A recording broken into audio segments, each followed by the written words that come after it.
नमस्कार, मैं doctor Ramanivas Sharma Raman YouTube channel पर साइंस और टेक्नोलॉजी का कॉम्पिटिटिव सेशन लेकर के बच्चों आपके सामने सभी लर्नर्स का, सभी बच्चों का बहुत बहुत स्वागत है। आज के इस कॉम्पिटिटिव सेशन में हम इनऑर्गेनिक केमिस्ट्री पर थ्योरेटिकल डिस्कशन करने वाले हैं। आज 25 एमसीक्यू लेकर के आए हैं। इन 25 सवालों का जब हम जवाब देंगे, जब उत्तर बताएंगे, तो प्रत्येक सवाल पर एक कंप्लीट डिस्कशन आपको देंगे। इनऑर्गेनिक केमिस्ट्री से कैसे सवाल पूछे जाते हैं ये भी बताएंगे। नीट में कैसे सवाल आते हैं, पीएनएसटी में कैसे आते हैं, स्टेट पीएससी में कैसे आते हैं, यूपीएससी में कैसे आते हैं, एसएससी में कैसे आते हैं, सारा डिस्कशन आज के सेशन में करेंगे। और जैसा कि आपको पता है कि हमारा यह सेशन शाम को 5 बजे लाइव होगा। यदि आपको कोई सवाल पूछना है तो शाम को 5 बजे हम लाइव मिलेंगे। कमेंट सेक्शन का उपयोग कीजिए, सीधा सवाल हमसे पूछिए, हम उसका सीधा जवाब आपको देंगे। इसके पहले वाले वीडियो में हमने ऑर्गेनिक केमिस्ट्री पर 25 सवाल पूछे थे। 25 सवालों का थ्योरेटिकल डिस्कशन भी किया था। आज के सेशन में इनऑर्गेनिक केमिस्ट्री पर सवाल है। कई ऐसे सवाल हैं जो आपने नहीं पढ़े हैं।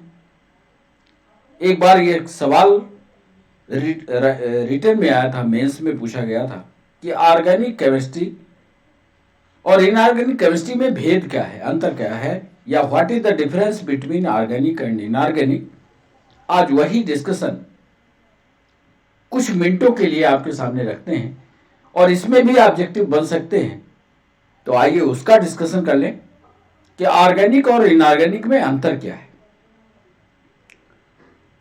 एक तरफ हमने ऑर्गेनिक लिखा है, एक तरफ इनऑर्गेनिक लिखा है।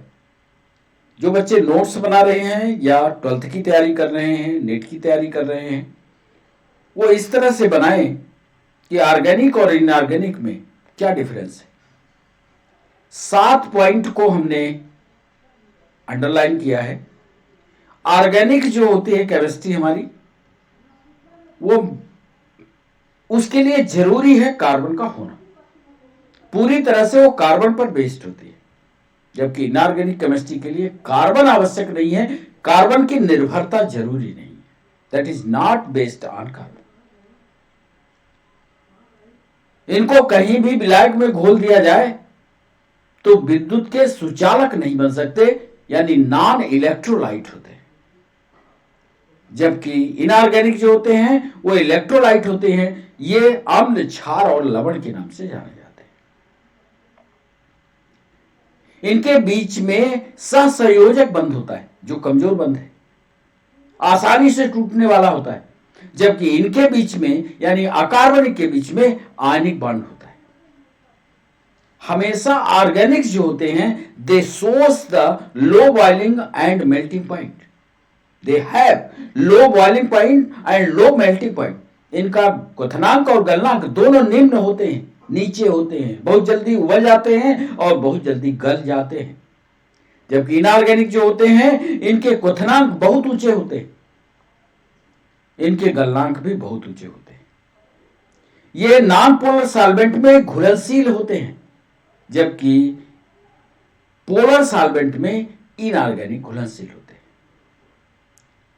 ऑर्गेनिक जो होते हैं बहुत ही कॉम्प्लेक्स, बहुत ही जटिल संरचना वाले होते हैं, जबकि इनऑर्गेनिक जो होते हैं वो साधारण संरचना के होते हैं। ऑर्गेनिक के मिलियन ऑफ कंपाउंड हैं, इनके यौगिकों की संख्या गिनी जाए तो मिलियन में है, ध्यान रखना। जबकि इनऑर्गेनिक में हजारों की संख्या में ही सिर्फ कंपाउंड मिलेंगे। तो ये जो मेजर डिफरेंस है ऑर्गेनिक और इनऑर्गेनिक के बीच में, ये आंसर राइटिंग सेशन में उन बच्चों के लिए जरूरी है जो पीएससी और यूपीएससी की मेंस की कॉपी लिखते हैं। ये 7 पॉइंट उनके लिए काम आएंगे। लेकिन कॉम्पिटिटिव एग्जाम में जो बच्चे बैठ रहे हैं, उसमें एक सवाल एमपीएसआई में पूछा गया था कि ऑर्गेनिक और इनऑर्गेनिक का मेजर डिफरेंस क्या है। ए में लिखा था based on carbon, partially based on carbon, not based on carbon या नन। आप ये स्ट्रांगली इसको रिकमेंड कीजिएगा कि इसका आंसर ए यानी बेस्ड ऑन कार्बन हो। कार्बन का होना जरूरी ही है, आवश्यक ही है, तभी हुआ ऑर्गेनिक केमिस्ट्री का पार्ट। ऐसे सवालों को चुनिए, ढूंढिए, पढ़िए, तब कॉम्पिटिटिव एग्जाम में सफलता मिलेगी। तो ये एक ओवरव्यू था जो पीएससी के लिए वनडे एग्जाम के लिए जरूरी था, ये हमने आपको बता दिया। इसका नोट्स आप बना लीजिए और अब हम एमसीक्यू सेशन पर चलते हैं और पहला सवाल आपके सामने रखते हैं। 25 सवालों की श्रृंखला है, 25 सवाल हम पूछेंगे। सवालों के पूछते समय आप उत्तर बताइएगा हमें कमेंट सेक्शन में, और फिर जब 25 सवाल हमारे पूरे हो जाएंगे तो इसका उत्तर हम क्रम से आपको देते चलेंगे। फिर आप अपने आप को जांचिएगा कि आपसे कितने सवाल बने। सेशन के अंत तक जुड़े रहिए और हमें अपना नाम लिख करके बताइए कि इतने सवाल हमसे बने, हमें भी अंदाजा लगे कि आपकी थ्योरी तैयार है कि नहीं। पहला सवाल आपके स्क्रीन पर यह रहा। क्वार्ट्ज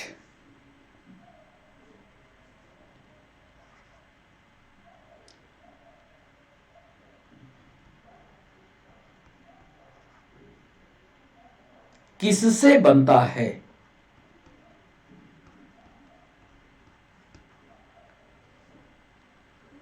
क्वार्ट्ज किससे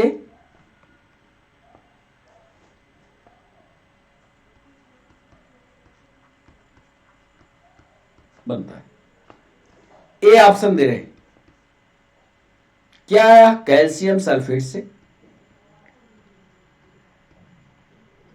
बी ऑप्शन दे रहे हैं, क्या यह कैल्शियम सिलिकेट से? सी ऑप्शन दे रहे हैं, क्या यह सोडियम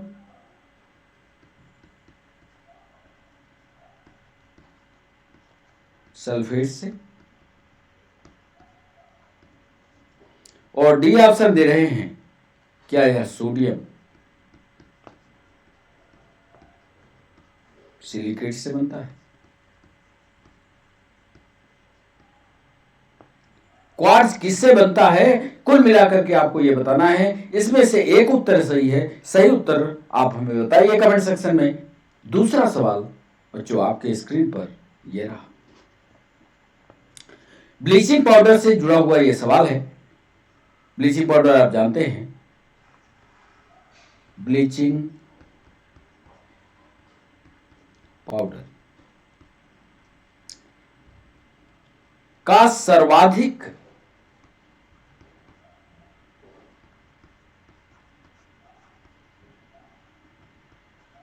सक्रिय घटक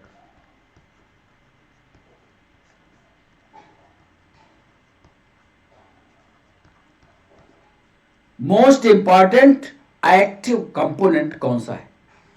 ब्लीचिंग पाउडर, इंग्लिश मीडियम वाले बच्चे समझ लेना, most important active component bleaching powder का कौन सा है? ए ऑप्शन, क्या वह आयोडीन है? बी ऑप्शन, क्या वह कैल्शियम हाइपोक्लोराइड है?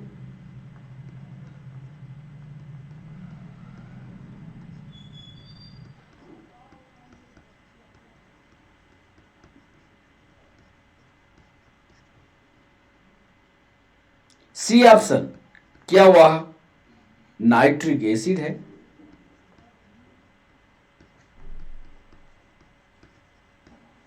और डी ऑप्शन, क्या वह अमोनियम सल्फेट है?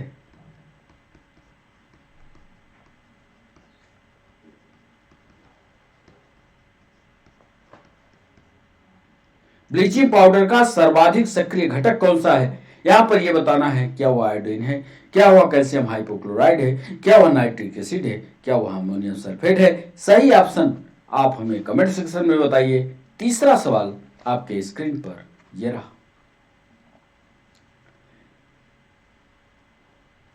एक हमारे पास पाउडर है, उसका नाम हम यक्स लिख रहे हैं। यक्स पीले रंग का एक पाउडर है।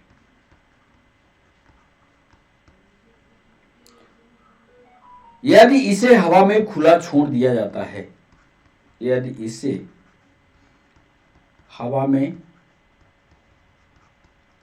खुला छोड़ दिया जाता है, जरा प्रश्न को समझकर करने की कोशिश कीजिएगा। यक्स पीले रंग का पाउडर है, यदि इसे हवा में खुला छोड़ दिया जाता है तो इसमें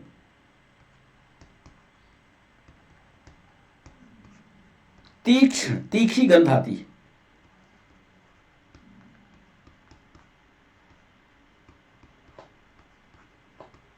और इसकी पहचान बनाते हैं। यह पीने के पानी को, यह पीने के पानी को कीटाणु मुक्त भी करता है।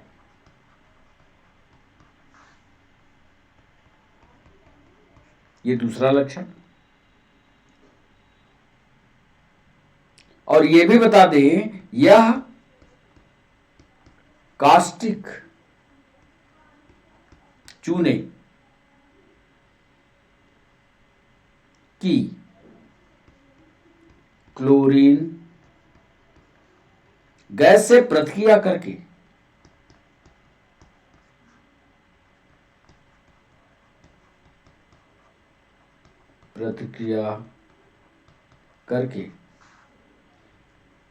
तैयार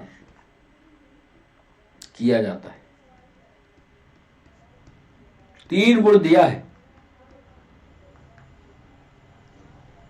हमारा सवाल है यक्स की पहचान क्या है। हमने कहा यक्स पीले रंग का पाउडर है, यदि ऐसा हवा में खुला छोड़ दिया जाता है तो इसमें तीक्ष्ण या तीखी गंध आती है। यह पानी को कीटाणु मुक्त भी करता है। यह कास्टिक चूने की क्लोरीन गैस से प्रतिक्रिया करके तैयार किया जाता है क्या? ये ऑप्शन दे रहे हैं। क्या यह CaCO3 है? क्या यह CaCl2 है? क्या यह CaOH2 है?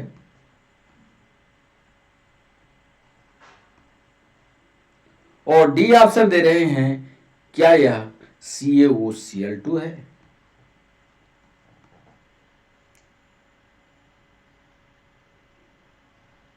यक्स का नाम आपको बताना है। चौथा सवाल आपके स्क्रीन पर। ब्लीचिंग पाउडर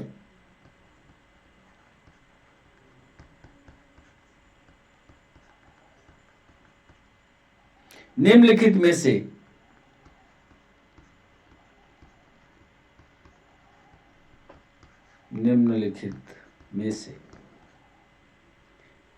किसे गुजार कर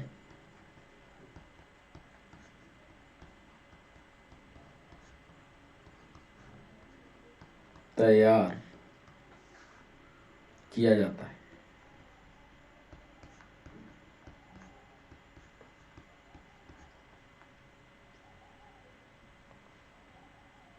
ये तो सामान्य सा प्रश्न है, मध्य प्रदेश PSC ने पूछा इसको। बुझे चूने पर से क्लोरीन, बुझे चूने पर से क्लोरीन। बी ऑप्शन है, बुझे चूने पर से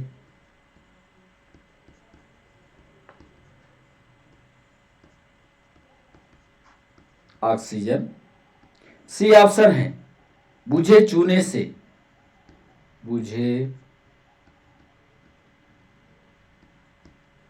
चूने पर से कार्बन डाइऑक्साइड, और डी ऑप्शन है बिना बुझे चूने पर।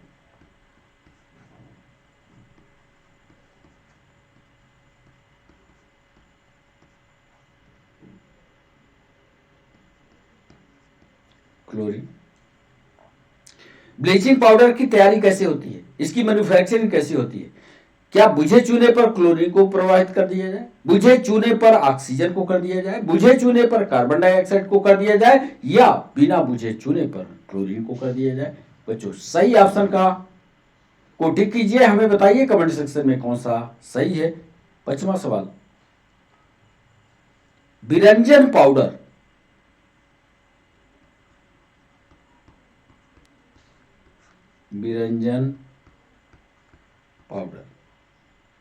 को तैयार करने में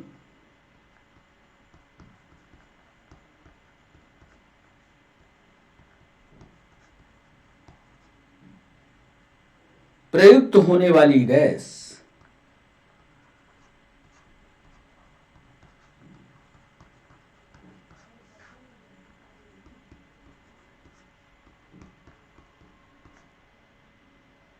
कौन सी है?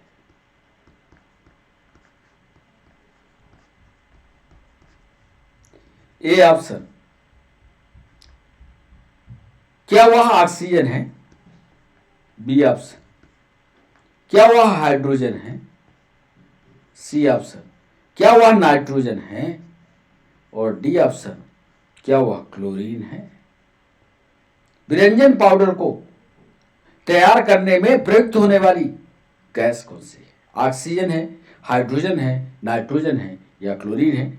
6वां सवाल आपके स्क्रीन पर, जल के डिहाइड्रेशन से जुड़ा हुआ जल के निर्जलीकरण के लिए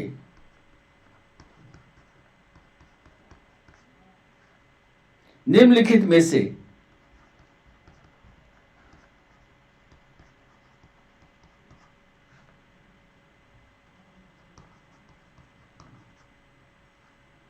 किसका व्यापक प्रयोग किया जाता है? मैक्सिमम, ध्यान दीजिएगा, व्यापक हम लिख रहे हैं, किसका व्यापक उपयोग किया जाता है? ए ऑप्शन दे रहे हैं, क्या वो ब्लीचिंग पाउडर है?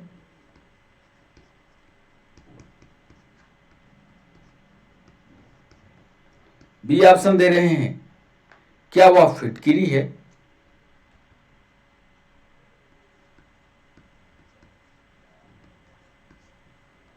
सी ऑप्शन दे रहे हैं, क्या वह बोरेक्स पाउडर है?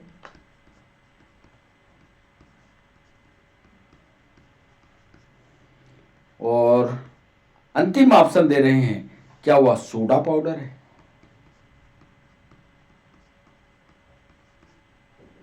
जल के निर्जलीकरण के लिए, डिहाइड्रेशन ऑफ वाटर करने के लिए किसका इस्तेमाल करोगे आप? ब्लीचिंग पाउडर का, फिटकिरी का, बोरेक्स पाउडर का, या सोडा पाउडर का? 7वां सवाल आपके स्क्रीन पर यह रहा, निम्नलिखित में से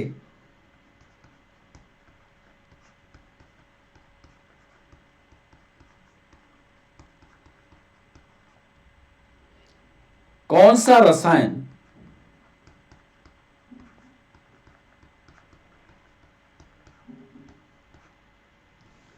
फल पकाने के लिए उपयोग में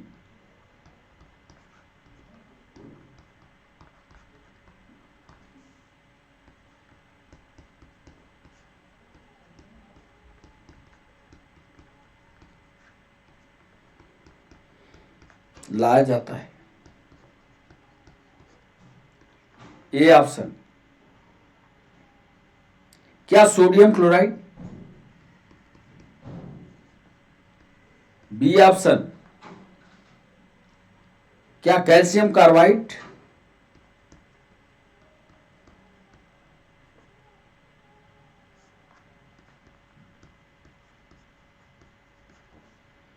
सी ऑप्शन, क्या पोटेशियम क्लोराइड?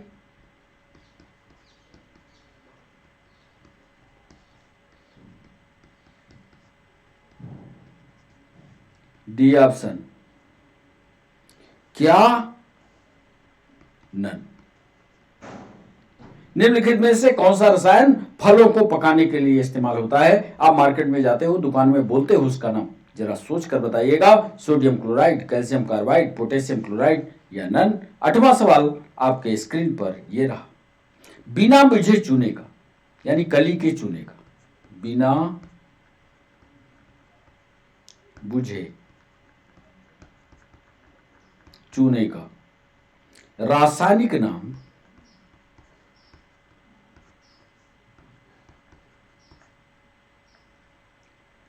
क्या है?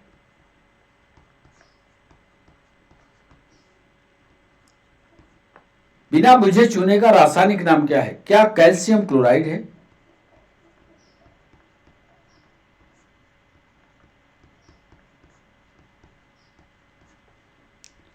बी ऑप्शन दे रहे हैं, क्या कैल्शियम ऑक्साइड है?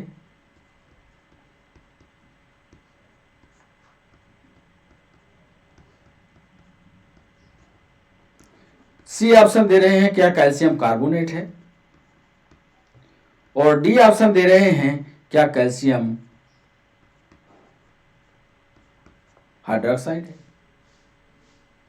बिना बुझे चूने का रासायनिक नाम क्या है? यह सवाल हमने 8वां पूछा आपसे।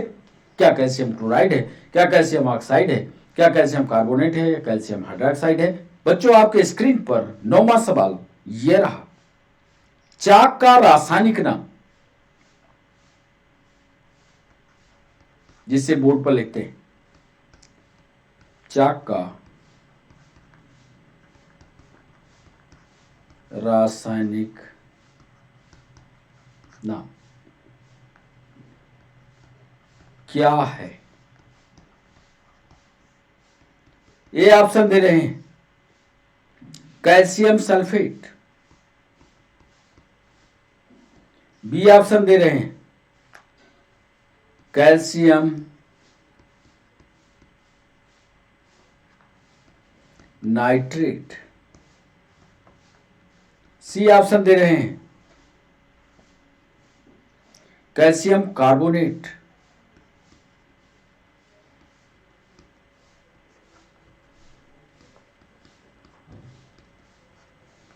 और डी ऑप्शन दे रहे हैं, कैल्शियम फास्फाइड।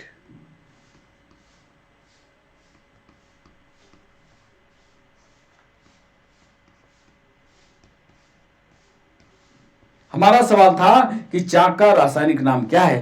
क्या कैल्शियम सल्फेट है? क्या कैल्शियम नाइट्रेट है? क्या कैल्शियम कार्बोनेट है? क्या कैल्शियम फास्फाइड है? सही जवाब बताइएगा कमेंट सेक्शन में। और जब हम वापस लौटेंगे तो फिर चेक कीजिएगा कि जो हम उत्तर बता रहे हैं, जो सही उत्तर बता रहे हैं, क्या आपने वही टिक किया। 10वां सवाल आपके स्क्रीन पर यह रहा। निम्न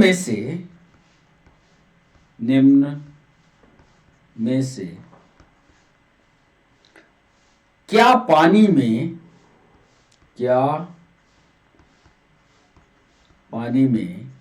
अघुलनशील है, इनसॉल्युबल है? अंग्रेजी वाले बच्चों, what is they insoluble in water, अघुलनशील है। ए ऑप्शन दे रहे हैं,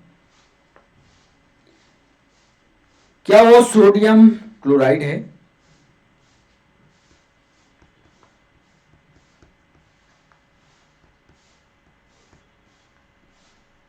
बी ऑप्शन दे रहे हैं, क्या वह लिथियम ब्रोमाइड है?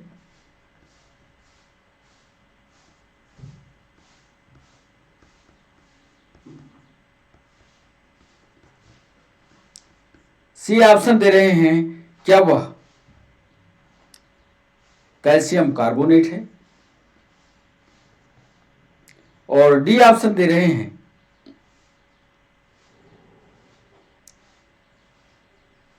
मैग्नीशियम आयोडाइड है।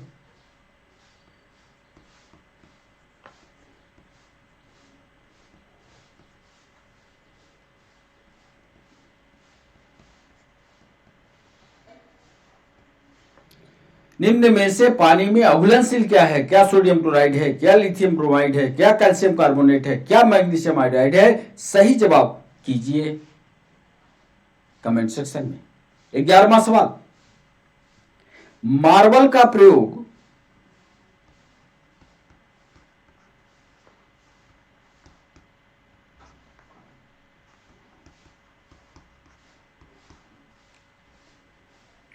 भवन निर्माण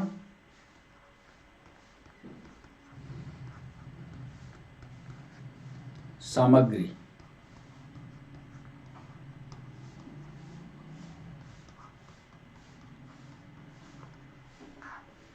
मार्बल का उपयोग भवन निर्माण सामग्री में किया जाता है।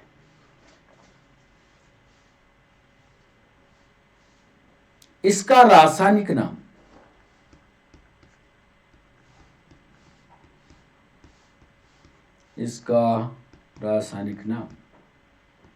क्या है? ये ऑप्शन दे रहे हैं, calcium carbonate,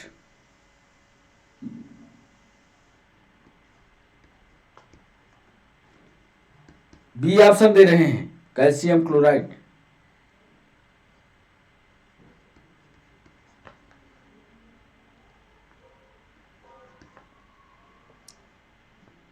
calcium hydroxide,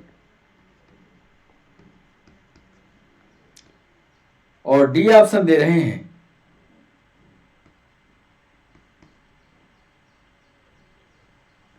calcium bicarbonate. Marble का प्रयोग भवन निर्माण सामग्री में किया जाता है। इसका रासायनिक नाम सिर्फ आपको बताना है, क्या कैल्शियम कार्बोनेट है, कैल्शियम क्लोराइड है, कैल्शियम हाइड्रोक्साइड है, कैल्शियम बाइकार्बोनेट है? सही जवाब कीजिएगा। 12वां सवाल आपके स्क्रीन पर, निम्नलिखित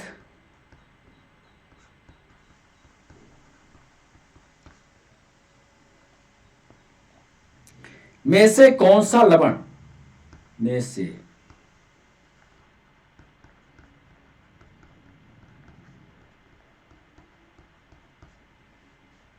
या कौन सा षण मानव हड्डियों में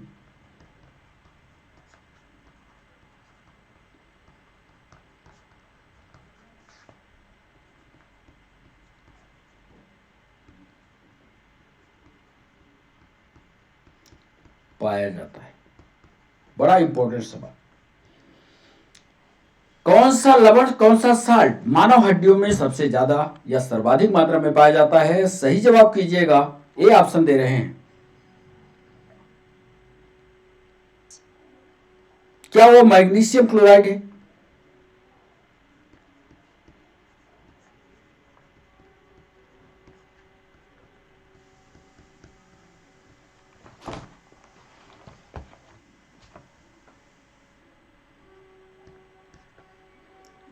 बी ऑप्शन दे रहे हैं, क्या वह कैल्शियम कार्बोनेट है?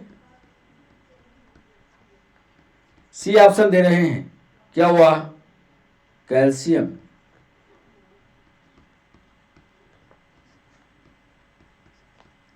फास्फेट है? और डी ऑप्शन दे रहे हैं, क्या वह सोडियम क्लोराइड है? कौन सा लवण मानव हड्डियों में सर्वाधिक मात्रा में पाया जाता है? सही जवाब कीजिएगा। सही जवाब कर कमेंट सेक्शन में हमें भेजिएगा। 13वां सवाल आपके स्क्रीन पर, निम्नलिखित में से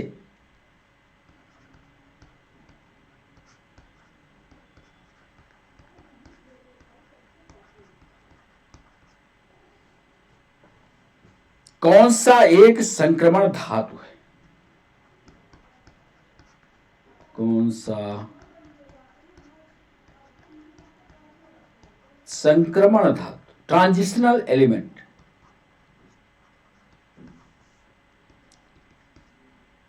क्या वह एल्यूमिनियम है? क्या वह मैग्नीज है? क्या वह मैग्नीशियम है? और क्या वह कैल्शियम है? निम्नलिखित में से कौन सा एक संक्रमण धातु है? कौन सी एक संक्रमण धातु है? इसको सी कर लेते हैं। कौन सी एक संक्रमण धातु है? क्या वो एल्यूमिनियम है, क्या मैग्नीज है, क्या मैग्नीशियम है, या क्या कैल्शियम है? यह था हमारा 13वां सवाल। 14वां सवाल आपके स्क्रीन पर यह रहा। बर्तनों तथा कपड़ों पर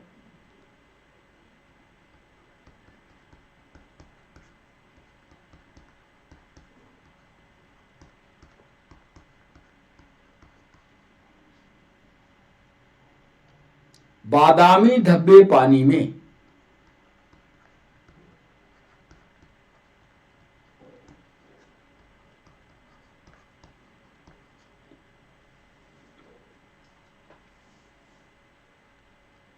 बादामी धब्बे पानी में डैश डैश डैश, खाली स्थान को भरना है, कि अत्यधिक मात्रा के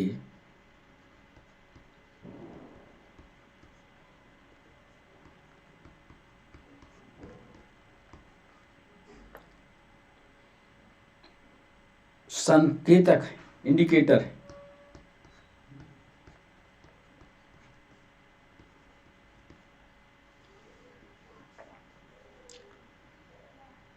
क्या वो मैग्नीशियम है?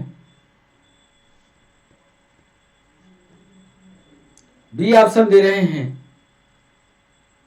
क्या वह कैल्शियम है? सी ऑप्शन दे रहे हैं, क्या वह यमियन है? और डी ऑप्शन दे रहे हैं, क्या वह क्रोमियम है? बर्तनों तथा कपड़ों पर बादामी धब्बे पानी की अत्यधिक मात्रा के संकेत हैं। क्या वो मैग्नीज के हैं, क्या कैल्शियम के हैं, क्या मैग्नीशियम के हैं, क्या क्रोमियम के हैं? 15वां सवाल आपके स्क्रीन पर यह रहा। गहरा गहरा जामुनी यौगिक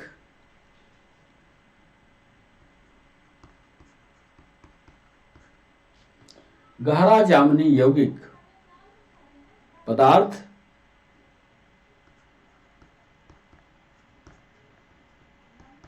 जो एंटीसेप्टिक की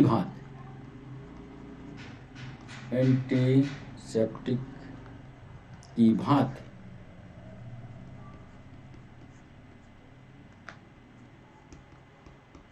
इस्तेमाल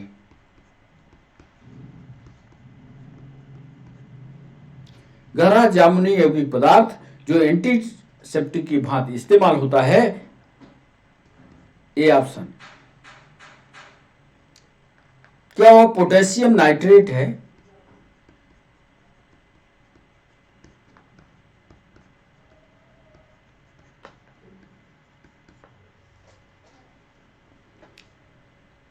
क्या वह सोडियम थायोसल्फेट है?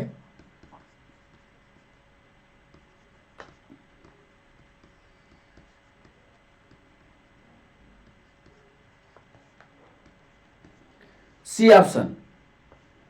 क्या वह पोटेशियम परमैंगनेट है?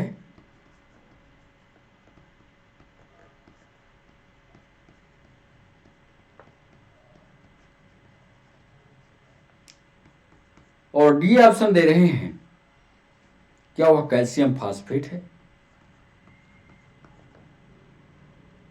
CaPO4। गहरा जामुनी यौगिक पदार्थ जो एंटीसेप्टिक की तरह इस्तेमाल होता है, क्या वह पोटेशियम नाइट्रेट है, क्या वह सोडियम थायोसल्फेट है, क्या वह पोटेशियम परमैंगनेट है, क्या कैल्शियम फास्फेट है? 16वां सवाल आपके स्क्रीन पर यह रहा। KMNO4 पोटेशियम परमैंगनेट का प्रयोग पेयजल के शुद्धिकरण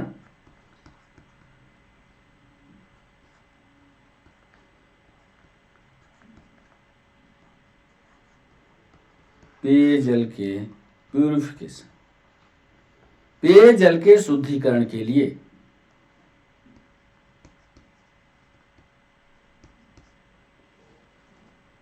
किया जाता है।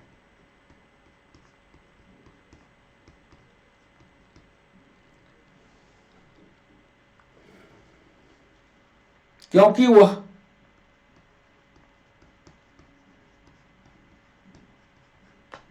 ए ऑप्शन अवकृत एजेंट है।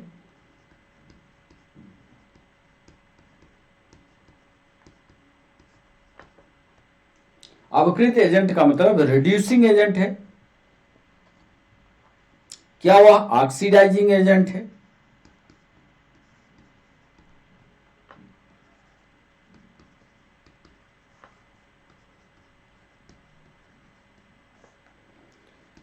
सी ऑप्शन दे रहे हैं बंधीकरण,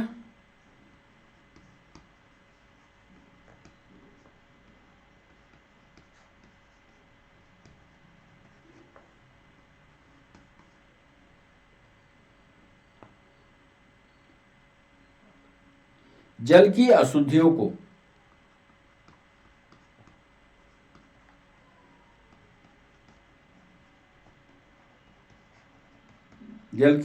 को घोल देता है।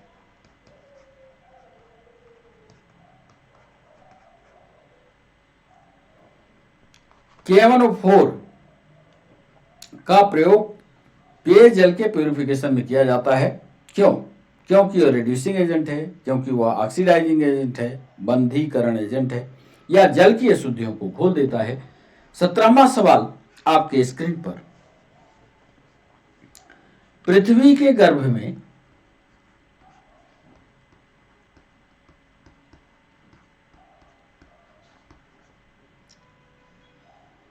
दूसरा सबसे ज्यादा, दूसरा, ध्यान से फिर बोल रहे हैं, दूसरा सबसे ज्यादा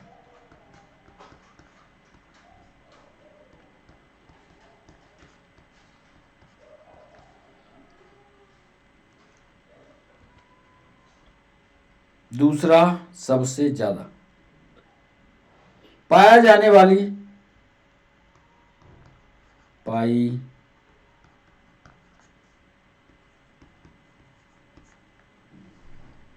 धातु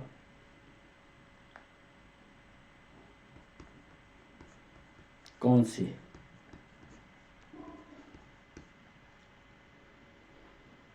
क्या वह आयरन है?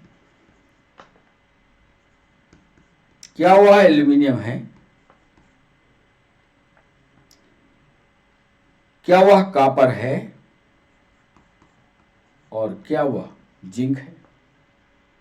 पृथ्वी के गर्भ में दूसरा सबसे ज्यादा सबसे ज्यादा पाई जाने वाली धातु कौन सी है? बाली।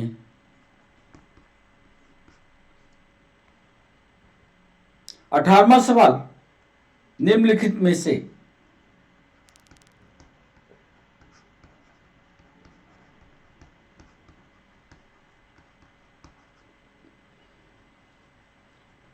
कौन सा लौह अयस्क है?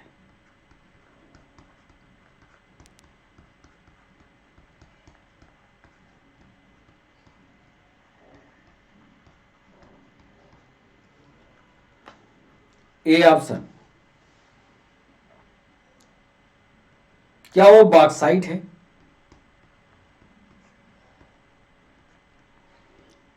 बी ऑप्शन क्या वह मैग्नेटाइट है?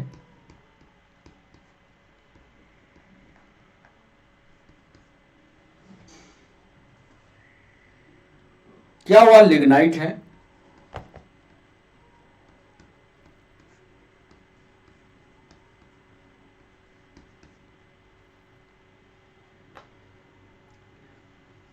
और क्या नाइट्राइट है?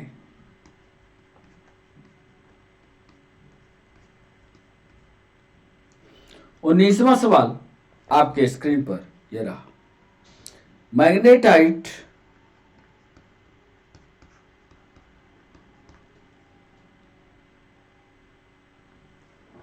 है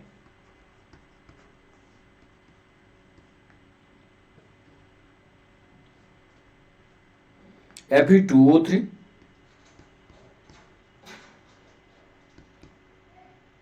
Fe3O4,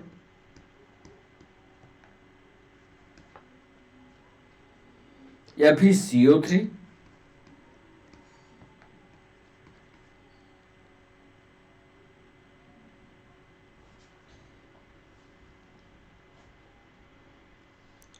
2Fe2O3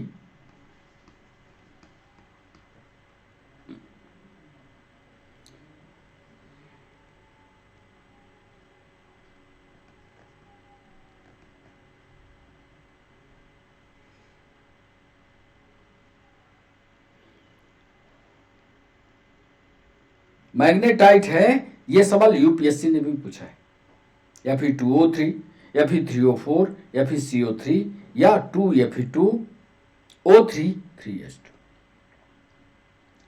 3s2 सही जवाब इसमें एक ही है।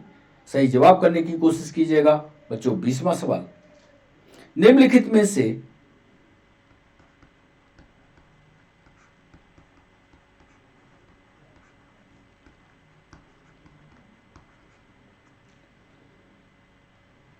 किस खनिज के द्वारा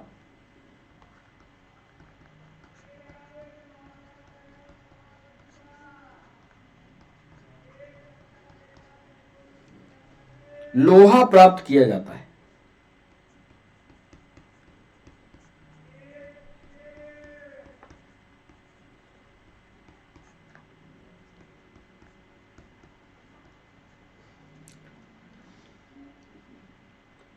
ए ऑप्शन दे रहे हैं चूने के पत्थर, बी ऑप्शन दे रहे हैं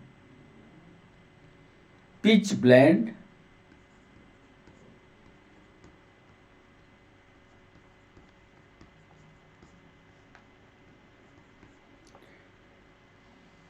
चूने का पत्थर, पिंच ब्लेड, मोनोराइज रेत,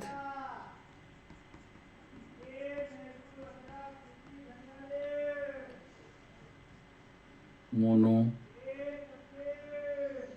राइट सैंड, और डी ऑप्शन दे रहे हैं हेमेटाइट।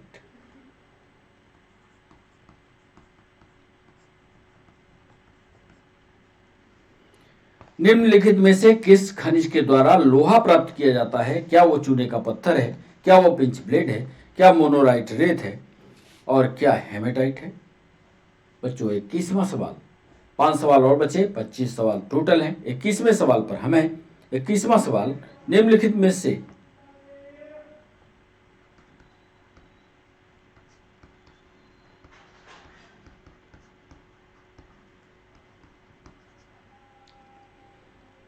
किस खनिज के द्वारा लोहा निम्नलिखित में से कौन सा विकल्प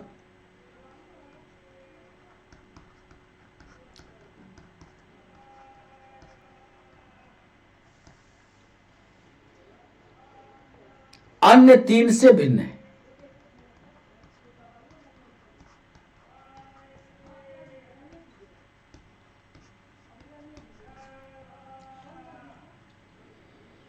निम्नलिखित में से कौन सा विकल्प अन्य 3 से भिन्न है? ए ऑप्शन दे रहे हैं हेमेटाइट,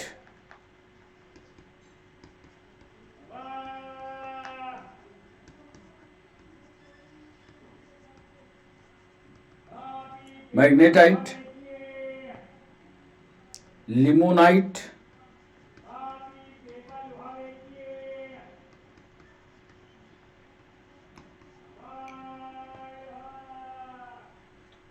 या बॉक्साइट।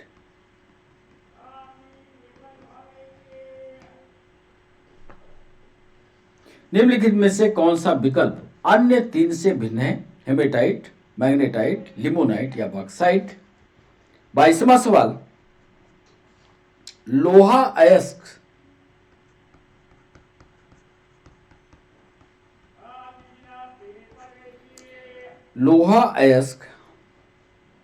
से लोहा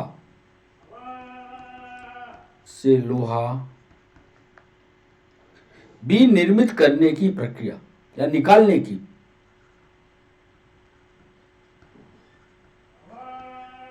विनिर्मित करने की प्रक्रिया को क्या कहते हैं?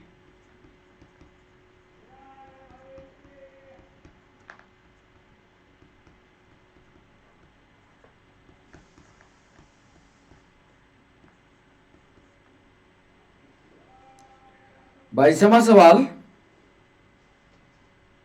ऑक्सीकरण कहेंगे। बी ऑप्शन दे रहे हैं प्रभाजी फ्रैक्शनल डिस्टिलेशन कहेंगे।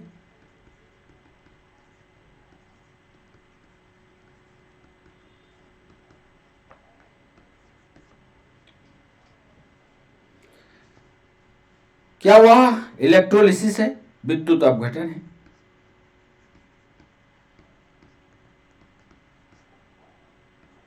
और डी ऑप्शन दे रहे हैं क्या वह रिडक्शन है, अपचयन है?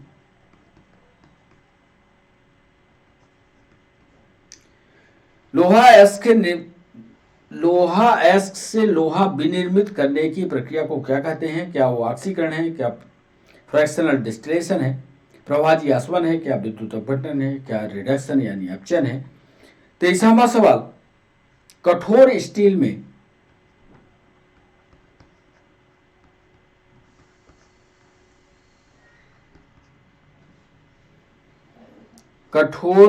में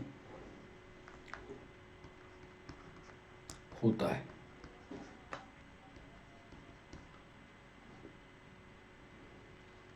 कार्बन,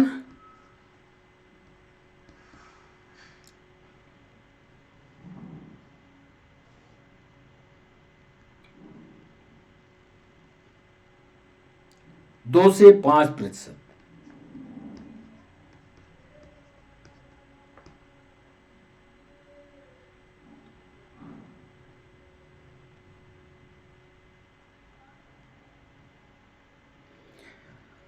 कठोर स्टील में होता है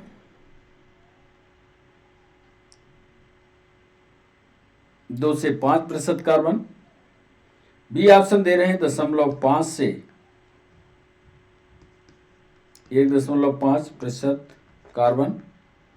सी ऑप्शन दे रहे हैं 0.1 से 0.4% कार्बन। और डी ऑप्शन दे रहे हैं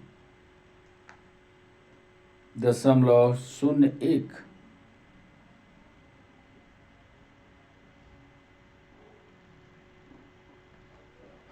से 0.04। कठोर स्टील में होता क्या है यह आपको बताना है। पक्का है कि कार्बन है, पर कार्बन का परसेंटेज आपको बताना है कि कितने परसेंट होता है। तो यह हमारा 23वां सवाल। बच्चों 24वां सवाल, बस 2 सवाल और बचे हैं, 25 सवाल तक हम तुरंत पहुंचने वाले हैं, फिर इसका हम आपको आंसर बताएंगे क्रमिक रूप से। 24वां सवाल आपके स्क्रीन पर ये रहा। स्टील को कठोरता प्रदान करने के लिए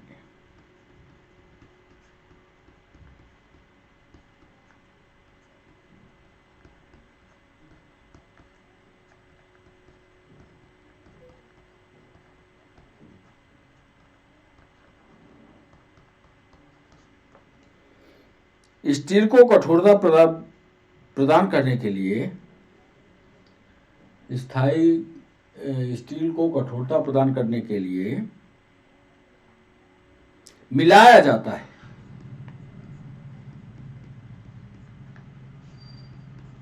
क्या मिलाया जाता है साहब आपको बताना है।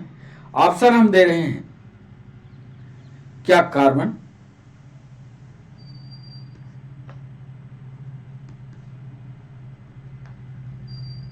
क्या मैग्नीज,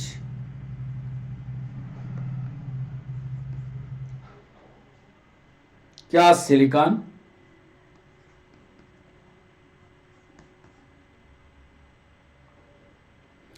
क्या क्रोमियम। स्टील को कठोरता देने के लिए क्या मिलाओगे? कार्बन, मैग्नीज, सिलिकॉन, क्रोमियम और सेशन का अंतिम सवाल अब आपके सामने।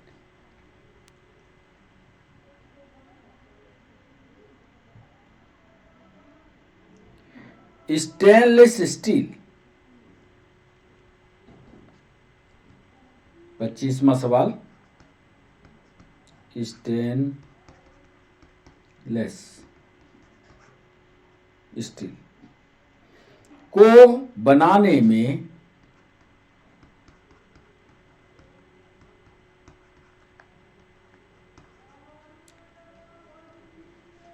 लोहे के साथ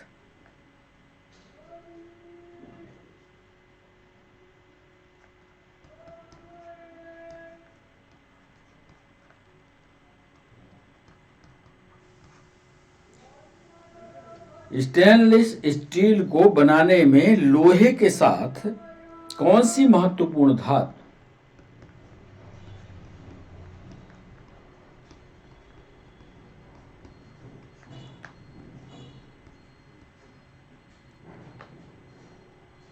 का प्रयोग किया जाता है?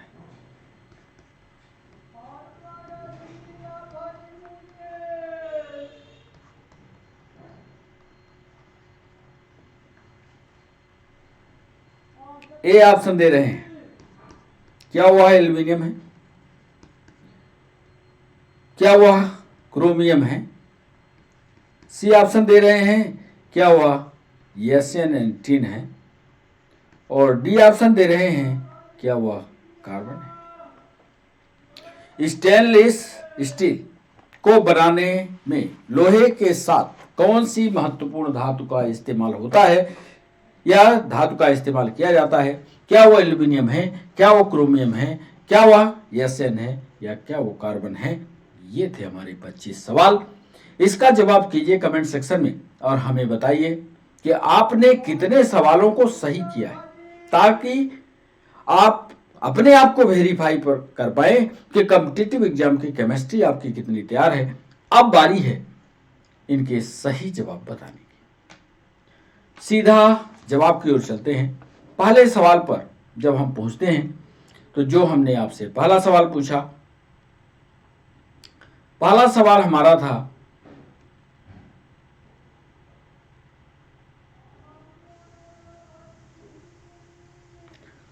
क्वार्ट्ज किससे बनता है, क्वार्ट्ज का निर्माण किससे होता है। और इसका कैल्शियम सल्फेट, यहां ये काट दीजिएगा, कैल्शियम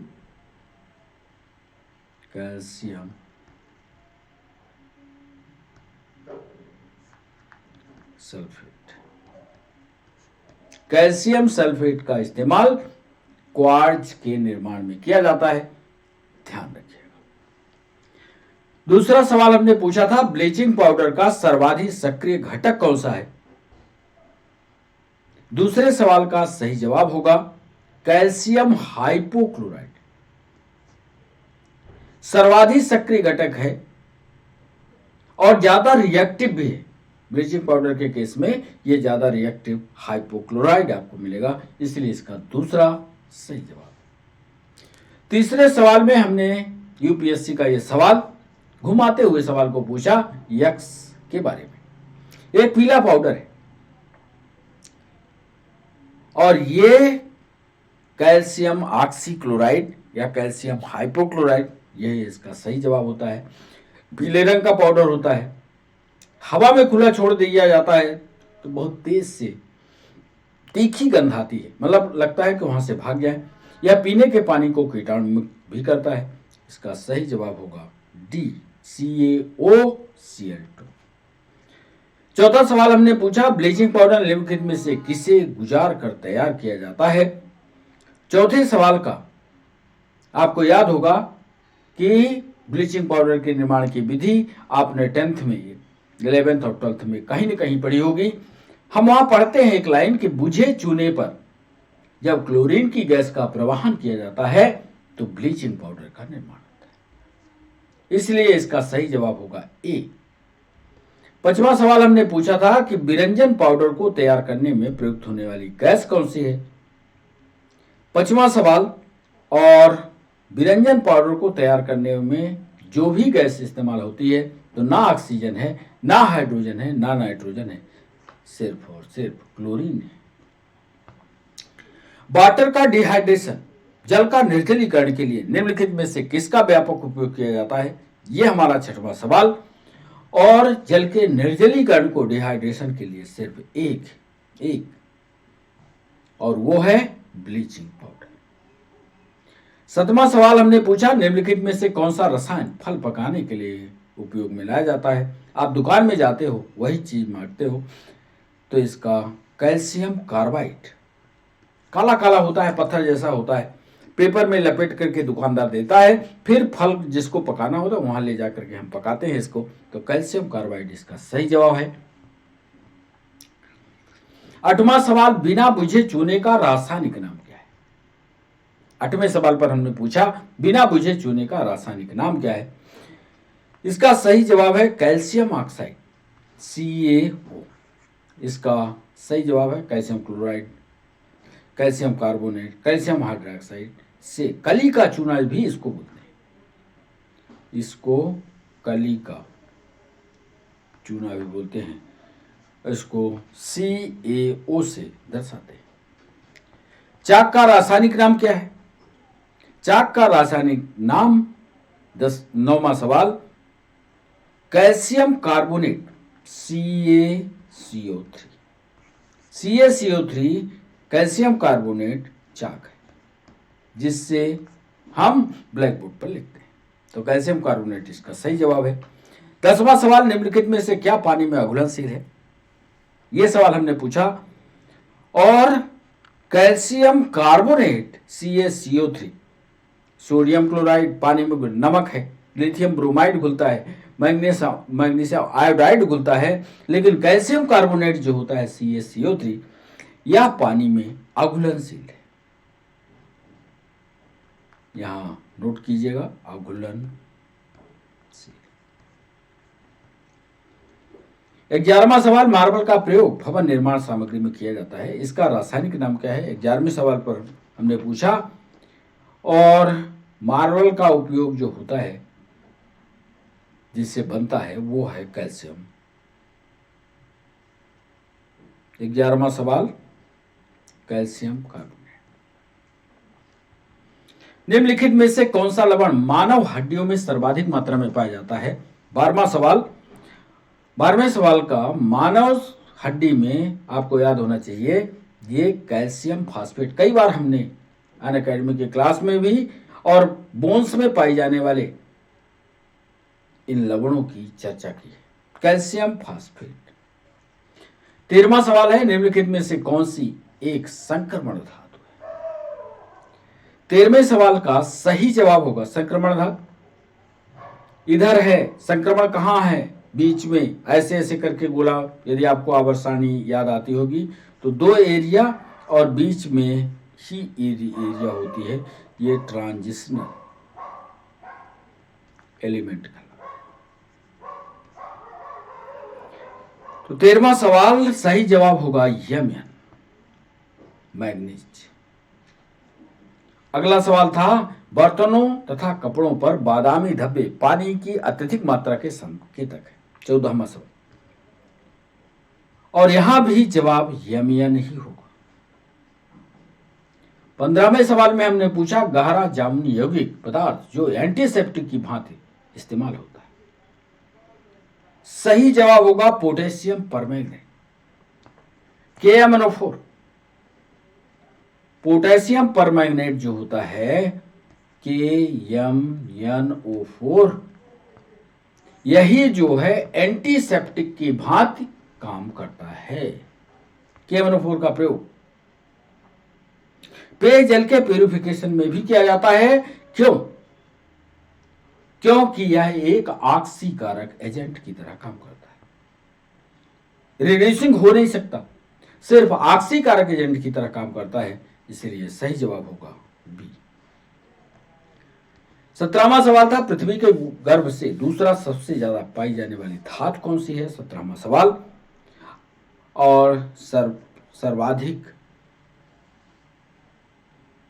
पाई जाने वाली चीज जो है पृथ्वी में वो आयरन। 18वां सवाल था, निम्नलिखित में से कौन सा लौह अयस्क है? इसमें बॉक्साइट, लिग्नाइट, नाइट्राइट नहीं, सिर्फ मैग्नेटाइट इससे अक्सर इसका निष्कर्षण करने के बाद इससे मैग्नेट बनाए जाते हैं। तो मैग्नेटाइट इसका सही जवाब होगा। 19वां सवाल था मैग्नेटाइट क्या है, इसका रासायनिक सूत्र बताइए, हमने लिखा हुआ है। 19वें सवाल का सही जवाब होगा Fe3O4, याद कर।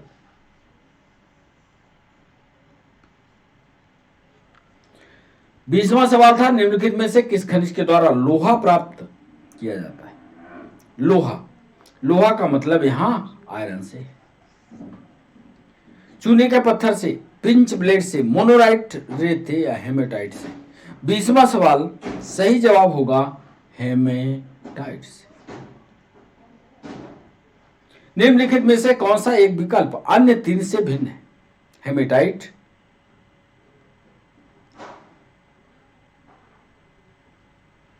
Magnetite, limonite, bauxite. 21वां सवाल सही जवाब है ये सब, हेमेटाइट, मैग्नेटाइट, लिम्नोनाइट, ये सब जो है सबके सब ये आयरन के अयस्क हैं।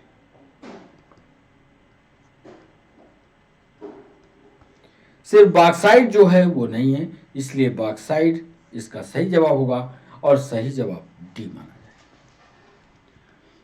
लोहा अयस्क से लोहा निर्मित करने की प्रक्रिया को क्या कहते हैं। 22वां सवाल, और यह प्रक्रिया अपचयन की कहलाती है। इसके पहले हमने इस पर डिस्कस किया है। ना तो यह ऑक्सीडेटिव है, ना फ्रैक्शनल डिस्टिलेशन की है, ना विद्युत अपघटन की है, बल्कि रिडक्शन यानी अपचयन की है।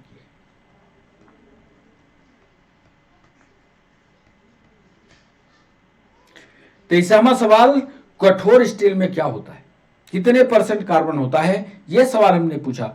23वें सवाल का सही जवाब होगा 0.5 से 1.5%। यदि यह कार्बन उपस्थित है तो आपका तय है कि स्टील जो भी बनेगी उसकी थाली में कोमलता नहीं होगी, कठोर होती है। 24वां सवाल, स्टील को कठोरता प्रदान करने के लिए उसमें क्या मिलाया जाता है। 24वें सवाल का सही जवाब होगा डी यानी क्रोम। और सेशन का अंतिम सवाल, स्टेनलेस स्टील को बनाने में लोहे के साथ कौन सी महत्वपूर्ण धातु का इस्तेमाल होता है। 25वां सवाल, क्या एल्यूमिनियम है, क्या क्रोमियम है, क्या स्टेनलेस स्टील है, क्या कार्बन है, यानी क्रोमियम इसका सही। इस तरह से ये 25 सवाल हमने किए। अब आपकी बारी है कि आप अपना उत्तर कमेंट सेक्शन में बताएं और 25 सवालों से कितने सवाल आपने सही किए ये जरूर हमें बताइए। चैनल को लाइक कीजिए, क्लास को लाइक कीजिए, कमेंट सेक्शन में कमेंट लिखिए और हमें बताइए कि आपको समझ आया, सवाल समझ आए कि नहीं आए। बच्चों आज बस आप हमारे साथ जुड़े बच्चों, इसलिए आप सबका बहुत बहुत शुक्रिया। फिर मिलते हैं एक नए वीडियो के साथ, तब तक के लिए बच्चों बाय बाय, नमस्कार।